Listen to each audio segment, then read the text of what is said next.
Next news. Breaking news.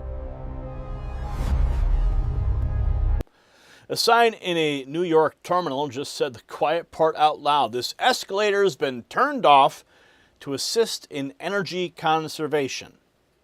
Elevators remain fully operational. That's not a parody. That's the Port of Authority in New York and New Jersey lecturing Americans inside a transit hub in the richest country on earth. Use the elevator, comrade. Do your part. Accept less. And while regular people get the third world treatment, CNN's Abby Phillip and her studio crowd refused to sit in 78-degree solidarity with the scarcity cult they kept selling. Ben Ferguson blowing the scam up live, and this is bigger than an escalator. It's the Democrat Party ripping off the mask. See, the fight hits your house before it hits any think tank paper. Your thermostat, your electric bill, your air conditioning, your right to live in comfort without Zoran Mamdani-style busybodies and blue state bureaucrats barking orders about how much convenience you deserve. The Port Authority sign matters because it captures the Democrat program in one humiliating sentence. Shut something down, call it conservation, and demand gratitude. Then the media cover for it. Abby Phillip tried that game on CNN, and Ben Ferguson snapped back with the line that wrecked the whole performance. It's not 78 degrees here right now. No one's going to buy this. Exactly. They cheer rationing for you and carve out exceptions for themselves. And Caroline Levitt nailed it. She says this is a full-blown communist revolution. She named the threat. J.B. Pritzker blessed socialist wins as a recipe for winning. Peter Thiel warned Democrat socialists will take over their party. They're not hiding anymore. They're campaigning on scarcity, control, and decline while President Trump drives national revival and abundance into America's 250th year. When Port Authority starts shutting down escalators and calling it virtue, I start looking for things that actually help families feel better at home.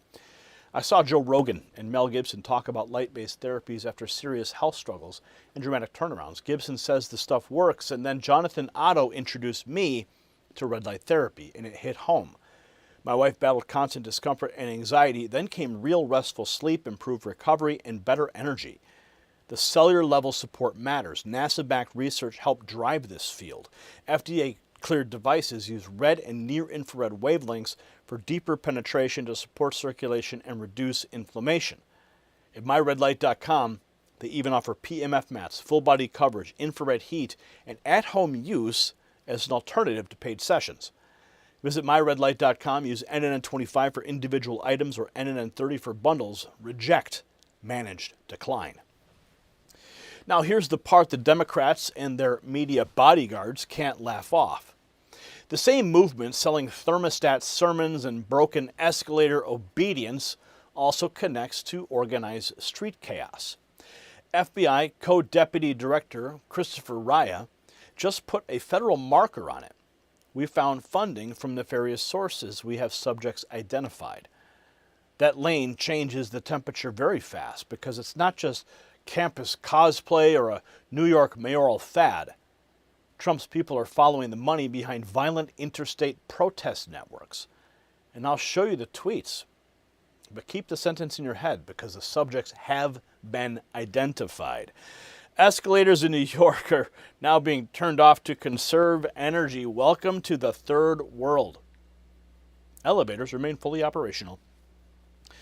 So New Yorkers are now staring at dead escalators in the name of energy conservation. Alexis Wilkins boils down the real message. If you hate thermostat orders, you're really gonna hate socialism. Attention New York liberals, if you don't like getting told what temperature to set your thermostat, you probably won't like socialism. So it's not theoretical. Next, CNN gets caught ducking its own 78-degree talking point when Ben Ferguson calls out Abby Phillip on air. Listen. Ben, I don't understand this. Do you support it? Ask Nikki Haley. No, but I'm asking you, like, do you think, like, when you saw that, you're like, hell yeah, let me walk over there and knock that number up to 78? Let me ask you a question. Is but Nikki, do you really? The Republic of South Carolina. Hey, watch out. I'm asking. a state. Hey, slow down. Slow down. It's 78th there a lot. It's 78th there a lot. What about Texas, Ben? do you support And Ben, don't you live in Texas? I live in Texas, Okay, and so there's no way in hell we're putting it on 78 degrees. That's why Just your to be grid clear, falls apart. It's not 78 degrees in here right now either. No one's going to abide by this. It's absurd. But Ben, I'm just saying, this is a weird hill to die on. No, because when it's not Nikki if you Haley understand says, who Mandani hold on, is. when Nikki Haley says, we ask that you set your thermostat to 68 or lower by doing 68 in the or 78? In the winter, this is for the winter energy conservation. So There's in a the big difference winter, between 68 and 78. in the winter, they're There's a telling difference. people to It's a set. different She's scene. telling I understand, but people still, to 68 is set a lot their better than thermostat 78. to 68. And also, this doesn't come from the politicians. This is also coming from, as I pointed out, the Department of Energy. It's coming from the power companies. Con Edison, which is running the power So in let New me- York. let me translate the Stay cool and stay Republican cash. talking points Set for you. thermostats no lower than 78 So degrees. this is real simple. I'm just asking. We believe in You better can- power hold grids. on a We believe second. in reinvestment in power grids. We believe Ben, that you should build enough I'm just so saying, that I don't have to walk up and go to 78 degrees. You can let this one go if you want. You Well, don't we have could turn it up to 78 in here right now, and in solidarity, we You don't stand have with to Mandani. jump. You don't have to jump off the partisan cliff. You can let it It's not go. 78 in here. I agree with Okay. Abby on this one. Listen, Just let we it go. don't- I am.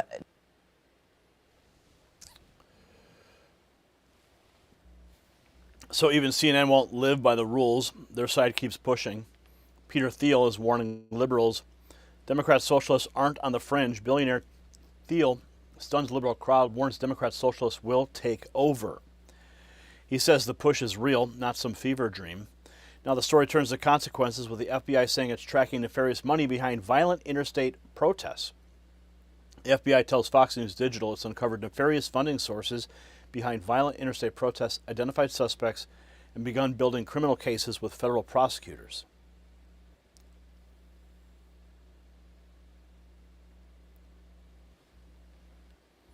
Thing the JMC is we brought a lot of financial analysts, not only from the Bureau, but from Department of Treasury as well as IRS. And we're really looking at attacking the money. Who's funding these folks? Because we know somebody is at the end of this funding these folks. The hard part with the funding piece is it goes through a bunch of legitimate hoops first. And so having to track that back, having to jump through those hoops and figure out that is a little bit, that takes time. That's not the most interesting work sometimes, but we're working on that hot and heavy through the JMC. We found funding from nefarious sources. We have subjects identified. Getting those folks to indictment and or a conviction is a little bit different story right now. So we are working hard 24/7 with our major offices that we're seeing a lot of these violent protests erupt at, through our JTTFs, through the JMC, to continue to peel back that onion, so to speak, to uncover and bring to our partners at the Department of Justice a prosecutable case. Because like you referenced before, it does go through some very legitimate hoops, and it is commingled with very legitimate money as well. So splitting that out just takes time, and so we know the actors behind it, or we know a portion of the actors behind it, and so we're working every day to bring an indictable case to the Department of Justice. Because we are in the middle of an investigation, I can't speak on that right now. But I'll give you a call when we're getting ready to arrest them. As you remember, as you're probably familiar, the president issued NSPM 7, which was essentially his presidential memorandum that was the government's approach to combating the threat to political violence, which we have seen got has increased very much in the last 15, 16 months. And so that is essentially a whole of government approach as it relates to any threats against government officials, government entities, and or government activities. And so think of the stuff we saw in Delaney Hall in Newark. Think of what we saw the UFC 250 plot. Some of these other violent protest activities, not First Amendment protected protest activities. It's when those protest activities turn to violence that we've seen all over the country really in the last 15 or 16 months. So that is our response to combat that threat vector. So what we've done is we've we've established a joint mission center here at headquarters because that particular threat is a hybrid, what I would call a hybrid threat. Mm-hmm. You've got pieces of cyber involved with it as it relates to swatting some of these public officials or government officials. Obviously, you've got a criminal element involved in that. You've got a counterterrorism element involved in that. Believe it or not, you even have a counterintelligence element involved in all that. So we brought all those folks together from different divisions at headquarters, and we brought them together to sit in the same space and really be a clearinghouse for these types of events that happen. So while the FBI follows the cash behind the chaos, the bigger point's the same. Voters keep seeing control always comes first. Spencer Pratt lays it out bluntly. Socialism starts with promises and ends with rationing. Communism always goes the same way. They smile, promise you the world, free this, free that, abundance for all. How? Don't ask. Then they get into power, and the rationing begins. First a smiley ask, then a demand, then a bullet. You use too much energy, comrade. So from the shut-off escalator to the AC at 78, the script's always less freedom for regular people. That raises the next question. Are there still anti-communist laws on the books that fight this poison? Jefferson's violin asked Grok, are there anti-communist laws still on the books, and what are they?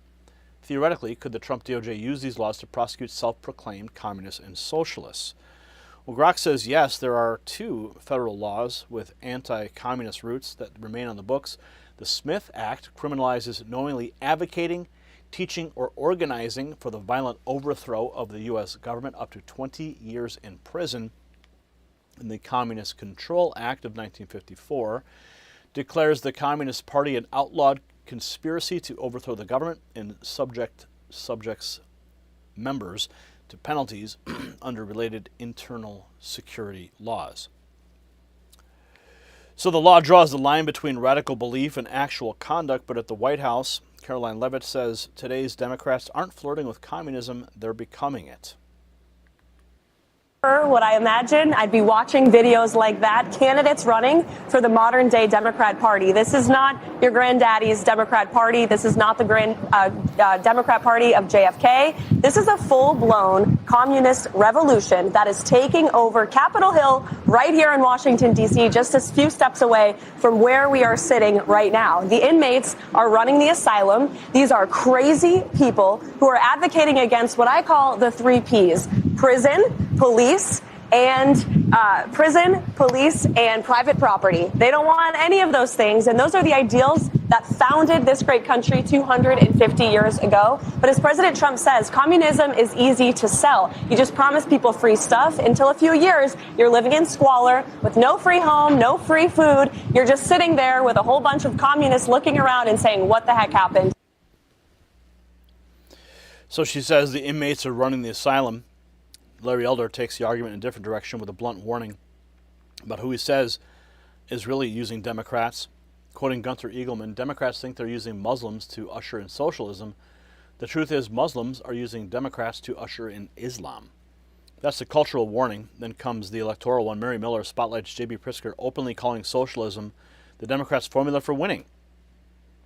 Billionaire Governor J.B. Pritzker says embracing socialism is the recipe for winning. Socialism has led to some of history's darkest chapters. America chose liberty in 1776. We the people will fight to keep it that way. Your party is in a bit of a moment right now following some elections here in New York. 3 candidates who identify as Democratic Socialist won their primary campaigns, several of them to oust the more moderate establishment members of Congress in their races. Do you think that's good? Are their victories good for your party? I think what's good is that there are Democrats who are standing up and fighting, that there are Democrats who are standing up and talking about and doing something about addressing the high cost of things. Affordability is an issue that everybody is feeling all across the country. And any Democrat that is standing up and speaking out about that, coming up with solutions for that, and importantly, doing it in a manner that is focused on fighting what Donald Trump is trying to do to raise prices on people, I think those are the people who are winning. So I'm not suggesting that I had one candidate or another in any of these races. I'm just suggesting that that is the recipe for winning in 2026 and I think beyond. Wow.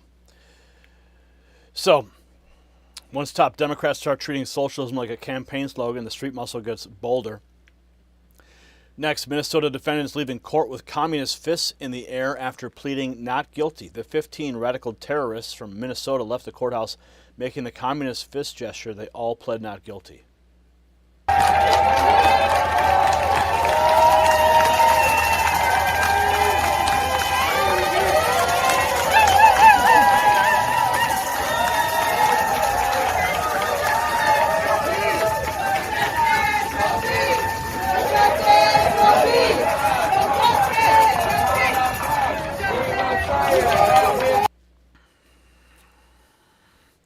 So the climax, it sits right there between a dead escalator and a live federal probe. The Port Authority tells Americans to climb down to inconvenience for energy conservation, while Christopher Raya tells the country the machine behind violent protest politics has nefarious sources and identified subjects. Put the pieces together. Zoran Mandami sells the morality play. Abby Phillip protects it. J.B. Pritzker blesses it. Radical street networks enforce it. That's why Caroline Leavitt's line landed so hard. This is a full-blown communist revolution. Not because every Democrat carries a red book, because the whole apparatus pushes the same end state.